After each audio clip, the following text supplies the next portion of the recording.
சட்டசபையில் முதல்வர் விஜய் 110வது விதியின் கீழ் விவசாயிகள் 75,000 ரூபாய் வரை பெற்றுள்ள பயிர்க்கடன்களை 100% முழுமையாக தள்ளுபடி செய்வதாக அறிவித்தார். கூட்டுறவு வங்கிகளில் 1 லட்சத்திற்கும் மேல் கடன் வாங்கி இருந்தால் 35,000 ரூபாய் வரை தள்ளுபடி செய்யப்படும் என முதல்வர் விஜய் அறிவித்துள்ளார். கருணாநிதி என பெயரை கூறி அமைச்சர் ரஞ்சித் குமார் பேசியது தவறு. அமைச்சர் சார்பில் மன்னிப்பு கேட்டுக் கொள்வதாக முதல்வர் விஜய் தெரிவித்தார். தவிக அரசு பொறுப்பேற்ற 100 நாட்களில் நிறைவேற்றப்பட்ட சாதனைகளை விளக்கும் விதமாக 100 நாள் சாதனை மலர் ஒரு புதிய தொடக்கம் என்ற காலப்பேழை புத்தகத்தை முதல்வர் விஜய் வெளியிட்டார்.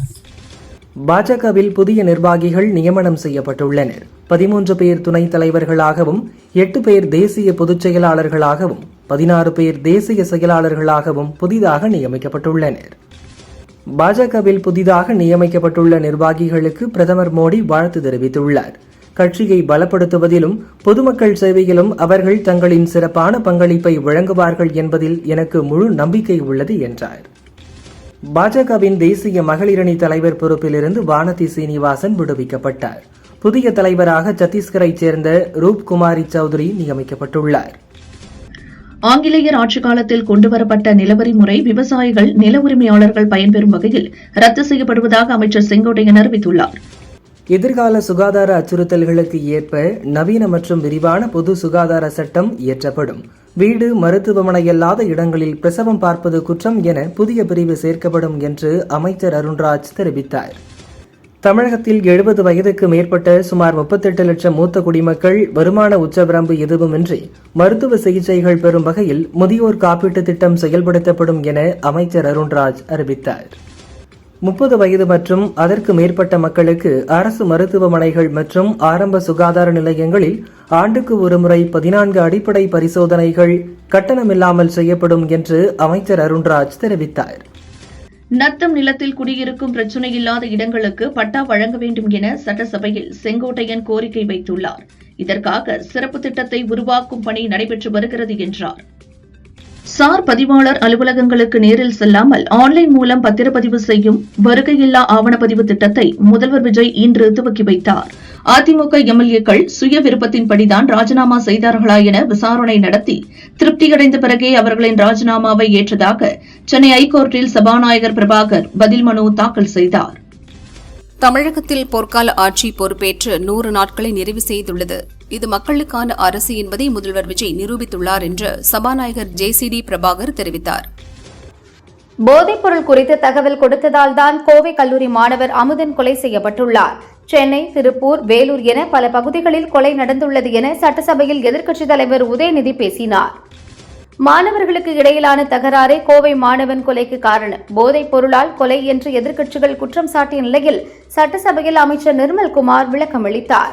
திருவொற்றியூர் கோவை மாணவர்கள் கொலை வழக்கில் எந்த ஒரு அரசியல் தலையீடும் இல்லாமல் நேர்மையான முறையில் விசாரணை நடக்கும் என்று சட்டசபையில் அமைச்சர் ராஜ்மோகன் தெரிவித்தார். ஸ்டேடியத்தில் போதைப்பொருள் பயன்படுத்தியதாக வெளியான புகாருக்கு ஏற்கனவே விளக்கம் அளித்துவிட்டேன். அதன் பிறகு ஆதாரமின்றி பேசக்கூடாது என்று உதயநிதி கேள்விக்கு அமைச்சர் சரத்குமார் பதிலளித்தார். சட்டசபையில் ஊழல் குற்றச்சாட்டுகள் குறித்து ஆளுங்கட்சி மற்றும் எதிர்க்கட்சி உறுப்பினர்களுக்கிடையே காரசார விவாதம் நடந்தது. அப்போது பேசிய சபாநாயகர் பிரபாகர், பொத்தாம் பொதுவாக ஊழல் பற்றி பேசுவதை அனுமதிக்க முடியாது, அமைச்சர்கள் ஆதாரத்துடன் ஊழல் பற்றி பேச வேண்டும் என அறிவுறுத்தினார். சட்டசபையின் கண்ணியம் குறித்து எதிர்க்கட்சித் தலைவர் உதயநிதிக்கு பன்னீர்செல்வம் கற்றுக் கொடுக்க வேண்டும். முதல்வர் பேரவைக்குள் வரும்போது எதிர்க்கட்சித் தலைவர் அமர்ந்திருக்கிறார் என சட்டசபையில் அமைச்சர் ரமேஷ் பேசினார். காவிரி ஆணையத்தின் உத்தரவுப்படி தமிழகத்திற்கு கர்நாடக அரசு தண்ணீர் திறக்காதது ஏன் என கேள்வி எழுப்பிய சுப்ரீம் கோர்ட், காவிரி மேலாண்மை ஆணையத்தின் உத்தரவுப்படி தமிழகத்திற்கு நீர் திறக்க வேண்டும் என உத்தரவிட்டது. சட்டசபைக்கு சபாநாயகர் தான் தலைவரை தவிர முதல்வர் அல்ல என பன்னீர்செல்வம் சட்டசபையில் சபாநாயகரிடம் தெரிவித்தார்.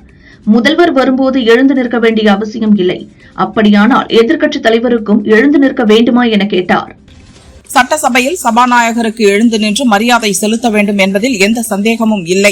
முதல்வர் வரும்போது எழுந்து நின்று மரியாதை செலுத்துவது கட்டாயமில்லை என்று சபாநாயகர் பிரபாகர் தெரிவித்தார். புதுச்சேரிக்கு கிராமப்புறங்களில் இருந்து கல்லூரியில் படிக்க வரும் மாணவ மாணவிகளுக்கு இலவச பஸ் இயக்க நடவடிக்கை எடுக்கப்பட்டு வருவதாக அமைச்சர் நமச்சிவாயம் தெரிவித்தார். தமிழகத்திற்கு எந்த வகையில் தீமைகள் வந்திருந்தாலும் அது திமுக மூலம் மட்டும்தான் வந்திருக்கும் என்று அமைச்சர் நிர்மல்குமார் குற்றம் சாட்டினார். நாங்கள் எழுப்பிய கேள்விகளுக்கு பதிலளிக்காமல் எங்கள் மீது பழி போடுகின்றனர். எந்த துறைக்கு யார் அமைச்சர் என்பது தெரியவில்லை என்று சட்டசபையில் இருந்து வெளிநடப்பு செய்த பின் உதயநிதி தெரிவித்தார். காங்கிரஸ் எம்பி ராகுல் மீதான சொத்து குவிப்பு குற்றச்சாட்டு மிக தீவிரமானது என்றால் விசாரணை அமைப்புகள் அமைதியாக இருப்பது ஏன் என சுப்ரீம் கோர்ட் கேள்வி எழுப்பியுள்ளது. வரும் 20ஆம் தேதி வரை அலகாபாத் ஹைகோர்ட் இந்த வழக்கை விசாரிக்கக்கூடாது எனவும் உத்தரவிட்டுள்ளது. சிபிஐ வழக்கிருக்கும் அதிமுக முன்னாள் எம்எல்ஏக்கள் இருவரை தாவேகாவில் சேர்த்திருக்கிறார்கள். ஊழலை பற்றி பேச தாவேகாவுக்கு எந்த அருகதையும் இல்லை என்று முன்னாள் அமைச்சர் OS மணியன் தெரிவித்தார். எண்ணூர் கொசஸ்தலை ஆற்றில் இறந்து மிதக்கும் மீன்களால் நோய் தொற்று ஏற்படும் அபாயம் உள்ளது. அந்த மீன்களை அப்புறப்படுத்துவதோடு பாதிக்கப்பட்ட மீனவ குடும்பங்களுக்கு இழப்பீடு வழங்க வேண்டும் என நயினார் நாகேந்திரன் வலியுறுத்தியுள்ளார். சினிமாக்களில் கற்பனையை தவிர்க்க முடியாது என சென்னை ஹைகோர்ட் தெரிவித்துள்ளது. ஜனநாயகன் படத்தில் பாப்பாப்பட்டி கிராமம் அவதூறாக சித்தரிக்கப்பட்ட காட்சியை நீக்க கோரி தொடர்ந்த வழக்கை முடித்து வைத்தது. மோடியின் பார்வையில் நான் ஒரு அறிவுசார் நக்சல், அதில் நான் பெருமைப்படுகிறேன் என தில்லியின் முன்னாள் முதல்வர் அரவிந்த் கெஜ்ரிவால் கூறினார். இந்தியாவுக்கு எதிராக யாரேனும் பேசினால் நான் அதனை முழுமையாக எதிர்ப்பேன் என்றார். ஸ்டாலின் தலைமையிலான திமுக ஆட்சி மீண்டும் விரைவில் வரும் என சட்டசபையில் சாத்தூர் ராமச்சந்திரன் தெரிவித்தார். அப்பாவை காணோம் என சொல்கிறீர்கள், அவர் வரும் நேரத்தில் நீங்கள் பல பேர் இங்கே இருக்க மாட்டீர்கள் என்றார். தமிழகத்தில் முதன்முறையாக அரசு மருத்துவமனைகளில் டைப் 1 நீரிழிவு நோயால் பாதிக்கப்பட்டுள்ள 18 வயதுக்குட்பட்ட குழந்தைகளுக்கு ஆண்டு முழுவதும் இன்சுலின் மருந்துகள் வழங்கப்படும் என்று அமைச்சர் அருண்ராஜ் தெரிவித்தார். தாவேகாவின் 100 நாள் ஆட்சியில் 546 குற்ற சம்பவங்கள் நடந்துள்ளதாக திமுக செய்தி தொடர்பாளர் பரந்தாமன் குற்றம் சாட்டியுள்ளார். பத்திரிகை சுதந்திரம் பறிக்கப்பட்டதாகவும் தெரிவித்தார். டெல்லியில் மத்திய வெளியுறவு அமைச்சரை சந்திக்க செல்லும் மீன்வள அமைச்சர் ஸ்ரீநாத்திடம் மீனவர்கள் கோரிக்கை மனு அளித்தனர். இலங்கை சிறைகளில் உள்ள 47 தமிழக மீனவர்களின் உயிருக்கான உத்தரவாதத்தை இந்திய இலங்கை அரசுகள் உறுதிப்படுத்த வேண்டும் என வலியுறுத்தினர். மறைந்த இயக்குநர்கள் பாரதி ராஜா, பாக்யராஜ் ஆகியோருக்கான நினைவஞ்சலி நிகழ்ச்சியில் நடிகர் ரஜினி பேசும்போது, பாரதி ராஜா ஒருவரிடமிருக்கும் விஷயங்களை வெளியே கொண்டு வந்து அதை எப்படி ஒரு படைப்பாக மாற்றுவது என்று யோசிப்பார். பாக்யராஜிடம் கதை சொன்னால் ஒருபுறம் அந்த கதையை உள்வாங்கிக் கொண்டு மறுபுறம் அந்த கதையை எப்படி வேறுவிதமாக கொண்டு போகலாம் என்று யோசிப்பார். இருவரும் கடவுள் அனுப்பிய குழந்தைகள் என்றார். குறைந்த மதிப்பிலான கொள்முதலுக்கு 3 அடுக்கு குழு அறிக்கை தேவையில்லை என மின்தொடர் அமைப்பு கழகம் தெரிவித்துள்ளது. உற்பத்தியாளர் சம்பந்தப்படாத GCC பணி, வீட்டு பராமரிப்பு சேவை ஒப்பந்தங்களுக்கும் விலக்கு என தெரிவித்துள்ளது. சமூகம், குடும்பம், தனிமனித அளவில் ஆரோக்கியம், மகிழ்ச்சியை மேம்படுத்த பாசிட்டிவ் ஹெல்த் பாலிசி உருவாக்கப்படும் என சட்டசபையில் அமைச்சர் அருண்ராஜ் தெரிவித்துள்ளார். இது தொடர்பாக அனைத்து தகவல்களும் மக்களுக்கு கிடைக்க நலம் 360 என்ற செயலி அறிமுகப்படுத்தப்படும் என்றார். செங்கல்பட்டு, விழுப்புரம் மாவட்டங்களில் நாளை ஓரிரு இடங்களில் இடி, மின்னல் மற்றும் பலத்த காற்றுடன் மிதமான மழை பெய்யக்கூடும் என சென்னை வானிலை மையம் தெரிவித்துள்ளது. IRS பணியை ஏன் ராஜினாமா செய்தீர்கள் என்று பலரும் என்னிடம் கேட்டார்கள். எங்கள் தலைவரை நம்பி ராஜினாமா செய்யாமல் வேறு யாரை நம்பி ராஜினாமா செய்ய முடியும் என அவர்களிடம் கூறியதாக அமைச்சர் அருண்ராஜ் தெரிவித்தார். மதுரை மீனாட்சி சுந்தரேஸ்வரர் கோயில் கும்பாபிஷேகம் செப்டம்பர் 17ஆம் தேதி நடக்கிறது. கும்பாபிஷேகத்திற்கு முதல்வர் விஜய் வர வேண்டும். அன்று உள்ளூர் விடுமுறை அளிக்க வேண்டும் என கலெக்டரிடம் திருவண்ணாமலை ஆதீனம் ஸ்ரீ கருணாநிதி சுவாமிகள் மனு அளித்தார். தமிழகத்தில் போதைப் பொருட்கள் வணிகம், அதன் விளைவாக நடக்கும் குற்ற செயல்களை தடுத்து சட்டம் ஒழுங்கை பாதுகாக்க வேண்டும். கடந்த ஆட்சியைப் போல் புதிய ஆட்சியிலும் இதே நிலை தொடருவது சரியல்ல என்று அன்புமணி தெரிவித்தார். பாஜவில் புதிய தேசிய அளவிலான நிர்வாகிகளை நியமித்து பொதுச் செயலர் அருண் சிங் அறிவித்துள்ளார். தமிழகத்தைச் சேர்ந்த மா வெங்கடேசன் தேசிய செயலாளராக நியமனம் செய்யப்பட்டுள்ளார். 100 நாட்களில் 39 லட்சத்திற்கும் அதிகமான சான்றிதழ் வழங்கப்பட்டுள்ளன. விண்ணப்பம் கொடுத்த 15 நாட்களுக்குள் சான்றிதழ் வழங்க முதல்வர் உத்தரவிட்டுள்ளார் என அமைச்சர் செங்கோட்டையன் தெரிவித்துள்ளார். 2026 சட்டசபை தேர்தலின் போது கொடுத்த வாக்குறுதிகள் எதுவும் கொண்டுவரவில்லை. தமிழக மக்களை ஏமாற்றி ஆட்சிக்கு வந்ததுதான் தாவேகாவின் 100 நாள் ஆட்சியின் சாதனை என எடப்பாடி பழனிசாமி விமர்சித்தார். தொழில் நகரங்களில் லோ வோல்டேஜ் பிரச்சினையால் கோடிக்கணக்கான ரூபாய் மதிப்பிலான இயந்திரங்கள் பழுதாகியுள்ளது. மின் தேவையை கையாள தெரியாத தாவேக அரசு மக்கள் மீது தேவையற்ற பொருளாதார சுமையை ஏற்றியுள்ளதாக நயினார் நாகேந்திரன் தெரிவித்தார்.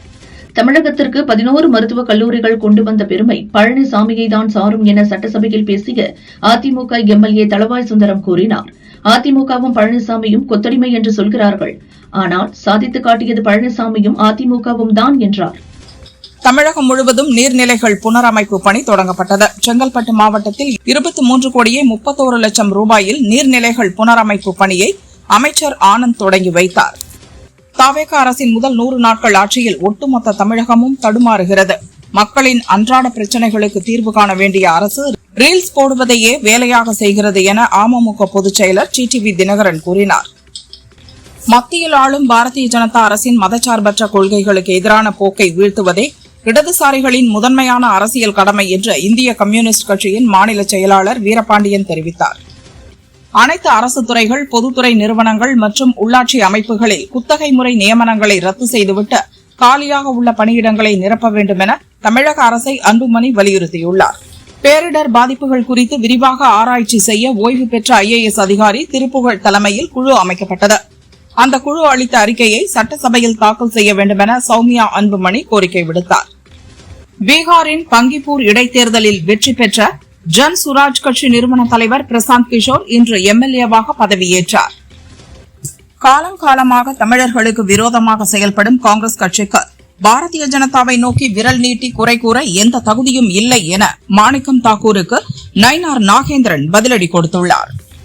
நீட் தேர்வு வந்ததற்கு காங்கிரஸ் தான் காரணம் என எடப்பாடி பழனிசாமி தெரிவித்தார். நீட் விலக்கு வேண்டும் என்பதுதான் அதிமுகவின் கொள்கை என கூறினார். தவேக அரசின் 100 நாள் ஆட்சியில் மக்கள் ஏமாற்றத்தையும் அதிருப்தியையும் தான் சந்தித்துள்ளனர். விவசாயிகள் வாழ்வாதாரத்தை இழந்து தவிக்கின்றனர் என்று டிடிவி தினகரன் குற்றம் சாட்டினார். பெரம்பூரில் 25 ஆண்டுகளாக அடிப்படை வசதிகள் இல்லாததால் ஆத்திரமடைந்த அப்பகுதி மக்கள் முதல்வர் அலுவலகத்தை முற்றுகையிட்டனர். அடிப்படை வசதிகளை நிறைவேற்ற நடவடிக்கை எடுக்க வலியுறுத்தினர். மேகமலையில் 100 ஆண்டுகளாக மக்கள் வசித்து வருகின்றனர். யாரிடமும் கருத்து கேட்காமல் மேகமலை காப்பு காடாக அறிவிக்கப்பட்டுள்ளதாக அதிமுக கொறடா அக்ரி கிருஷ்ணமூர்த்தி கூறியுள்ளார். முன்னாள் முதல்வர் எம்ஜிஆர் போல கட்சி தொடங்கியவுடன் ஆட்சி அமைத்தவர் முதல்வர் விஜய் என அமைச்சர் செங்கோட்டையன் குறிப்பிட்டார். மேகமலை விவகாரத்தை கடந்த ஆட்சி காலங்களில் சரியாக கையாளவில்லை. மத்திய குழு 6 மாதங்கள் தமிழகத்தில் ஆய்வு செய்த போதே ஆதாரங்களை வழங்கியிருந்தால் பிரச்சினை வந்திருக்காது என்று அமைச்சர் நிர்மல்குமார் தெரிவித்தார். போதை கலாச்சாரத்திற்கு அடித்தளமிட்டதே திமுக தான். இந்த விவகாரம் 100 நாட்களில் வந்தது அல்ல என அமைச்சர் ஆதவ் கூறினார். கோவை மாணவன் அமுதன் கொலை விவகாரம் தொடர்பாக அமைச்சர்கள் உரிய பதிலளிக்கவில்லை என கூறி சட்டசபையில் இருந்து திமுகவினர் வெளிநடப்பு செய்தனர். நாங்கள் எழுந்தால் நீங்கள் பேசவே முடியாது என்ற அமைச்சர் ஆதவ் அர்ஜுனாவின் பேச்சுக்கு திமுகவினர் எதிர்ப்பு தெரிவித்தனர். அமைச்சரின் கருத்தை ஏற்க முடியாது. அவர் கூறிய கருத்து அவை குறிப்பில் இருந்து நீக்கப்படுவதாக சபாநாயகர் கூறினார். கோவை அமுதன் வழக்கில் போலீசார் அமைச்சருக்கு சரியான தகவலை தெரிவிக்கவில்லை என நினைக்கிறேன். திமுக தான் சரியான நடவடிக்கை எடுக்கவில்லை. தவேக அரசாவது உரிய நடவடிக்கை எடுக்க வேண்டும் என SP வேலுமணி கேட்டுக்கொண்டார். தமிழகத்தில் போதை கலாச்சாரம் தலைவிரித்தாடுவதாக காங்கிரஸ் MLA தாரகை கத்பரத் கூறினார். போதைப் பொருட்களால் அங்கொன்றும் இங்கொன்றுமாக கொலைகள் நடக்கின்றன என்றார். தமிழகத்தில் ஒரு வாரத்தில் மட்டும் ஏராளமான கொலைகள் நடந்துள்ளன. பள்ளி, கல்லூரிகளில் வன்முறைக்கு எதிராக ஆலோசனை வகுப்புகள் நடத்த வேண்டும் என்று உதயநிதி தெரிவித்தார். ஆளுங்கட்சி நிர்வாகிகள் மீதே பாலியல் குற்றச்சாட்டுகள் வந்த வண்ணம் இருக்கிறது. 100 நாள் சாதனை என அரசு பெருமை பேசும் வேளையில் சட்டம் ஒழுங்கு சீர்கெட்டு வருகிறது என்று உதயநிதி தெரிவித்தார். மதிமுகவுக்கு இது கடைசி காலம். வைகோ துவங்கிய கட்சிக்கு அவரது மகன் முடிவுரை எழுதிக் கொண்டிருக்கிறார் என மல்லை சத்யா விமர்சித்துள்ளார். விடுதலை சிறுத்தைகள் கட்சித் தலைவர் திருமாவளவனுக்கு இனிய பிறந்தநாள் வாழ்த்துக்கள். தாங்கள் நீண்ட காலம் நல்ல உடல் நலத்துடன் திகழ்ந்து மக்கள் பணியில் தொடர்ந்து ஈடுபட விழைகிறேன் என திமுக தலைவர் ஸ்டாலின் கூறியுள்ளார். விடுதலை சிறுத்தைகள் கட்சித் தலைவர் திருமாவளவனுக்கு முதல்வர் விஜய் பிறந்தநாள் வாழ்த்து தெரிவித்துள்ளார். விளிம்பு நிலை மக்களின் உரிமைகளுக்காக குரல் கொடுத்து வரும் தங்களின் பொதுவாழ்வு பயணம் மென்மேலும் சிறக்கட்டும் என்று கூறியுள்ளார். ஸ்ரீரங்கம் கோயில் அக்ரஹார வடிசல் பிரசாதம் சர்வதேச அளவில் கொண்டு செல்லப்படும் என அமைச்சர் ரமேஷ் கூறினார். தவேக ஆட்சி முதல் 100 நாட்களை நிறைவு செய்துள்ள நிலையில் சாதனைகளை பட்டியலிட்டு முதல்வர் விஜய் வீடியோ வெளியிட்டுள்ளார். தமிழக சட்டசபை 4 நாள் விடுமுறைக்கு பின் இன்று கூடுகிறது. அரசு துறைகளின் மானிய கோரிக்கைகள் மீது விவாதம் நடக்க உள்ளது. இன்று வருவாய் மற்றும் பேரிடர் மேலாண்மை துறை, மக்கள் நல்வாழ்வுத்துறை மானிய கோரிக்கைகள் மீது விவாதம் நடக்கிறது. கோயில் நிலங்களில் சூரிய சக்தி மின் உற்பத்தி நிலையம் அமைக்க அறநிலையத்துறை முடிவு செய்துள்ளது. காவல்துறைக்கு ஆட்கள் தேர்வு அடுத்த ஆண்டுக்கு தள்ளி வைக்கப்பட்ட நிலையில் காலி பணியிடங்கள் 10,000க்கு மேல் தாண்டிவிட்டது. இதனால் போலீசாருக்கு வார விடுமுறை அளிப்பதில் சிக்கல் நீடிக்கிறது என்ற குற்றச்சாட்டு எழுந்துள்ளது. ஒகேனக்கல் காவிரி ஆற்றுக்கு நேற்று நீர்வரத்து வினாடிக்கு 9,500 கன அடியாக இருந்த நிலையில் தற்போது வினாடிக்கு 12,500 கன அடியாக அதிகரித்துள்ளது. நீர்வரத்து அதிகரிப்பால் காவிரி ஆற்றில் பரிசல் இயக்கவும் குளிக்கவும் 2வது நாளாக தடை விதிக்கப்பட்டுள்ளது. டாஸ்மாக் முறைகேடு வழக்கில் முக்கிய குற்றவாளியாக சேர்க்கப்பட்டுள்ள ரதேஷ் ராஜ் சண்முகவேலுக்கு எதிராக லுக் அவுட் நோட்டீஸ் பிறப்பிக்கப்பட்டுள்ளது. இவர் IPS அதிகாரி ஒருவரின் சகோதரர் என தகவல் வெளியாகியுள்ளது. ஊட்டியில் சுற்றுலா தலங்களுக்கு தனியார் மினி பஸ்களை இயக்க மாவட்ட நிர்வாகம் திட்டமிட்டுள்ளதற்கு எதிர்ப்பு தெரிவித்து ஆட்டோ மற்றும் டாக்ஸி டிரைவர்கள் ஒருநாள் அடையாள வேலை நிறுத்தத்தில் ஈடுபட்டுள்ளனர். 1000 டாக்ஸிகள் 800 ஆட்டோக்கள் இயங்கவில்லை. தங்கம் விலை சவரனுக்கு ₹400 உயர்ந்து ₹1,14,160க்கு விற்கப்படுகிறது. கிராமுக்கு ₹50 உயர்ந்து 1 கிராம் ₹14,270க்கு விற்பனையாகிறது. வெள்ளி விலையில் மாற்றம் இன்றி 1 கிராம் வெள்ளி ₹255க்கு விற்பனை செய்யப்படுகிறது. விடுதலை சிறுத்தைகள் கட்சி மாநாட்டை முன்னிட்டு உளுந்தூர்பேட்டை பகுதியில் செயல்பட்டு வரும் அரசு மற்றும் தனியார் பள்ளி கல்லூரிகளுக்கு இன்று விடுமுறை அளித்து மாவட்ட கலெக்டர் பத்மஜா அறிவித்துள்ளார். முந்திரியை அரசே கொள்முதல் செய்ய வேண்டும் என பாமக MLA வைத்தியலிங்கம் சட்டசபையில் கோரிக்கை விடுத்தார். விருதாச்சலம் கும்பகோணம் சாலையை 4 வழி சாலையாக மாற்ற வேண்டும் என கேட்டுக் கொண்டார். தஞ்சையில் விசிகவினர் மறியலில் ஈடுபட்டபோது வேலைக்கு சென்ற இளைஞர் ஒருவர் வழிவிடுமாறு கேட்டதால் தகராறு ஏற்பட்டது. அங்கு வந்த SI அப்துல் ரஹீம் அந்த இளைஞரை கன்னத்தில் அறைந்தார். பதிலுக்கு இளைஞரும் திருப்பி பளார் விட்டதால் பரபரப்பு நிலவியது. தொடர் விடுமுறை நிறைவு பெற்ற நிலையில் மேட்டூர் 600 மெகாவாட் அனல் மின் நிலையத்தில் மின் உற்பத்தி தொடங்கியது. விடுமுறையால் மின் பயன்பாடு குறைந்ததாலும் காற்றாலை மின் உற்பத்தி அதிகரித்ததாலும் உற்பத்தி நிறுத்தப்பட்டிருந்தது. ஒடிசாவில் இருந்து திண்டுக்கல் மாவட்டம் தெப்பத்துப்பட்டி கிராமத்திற்கு கடத்தி வரப்பட்ட 5 கிலோ கஞ்சாவை பறிமுதல் செய்த போலீசார் 3 பேரை கைது செய்தனர்.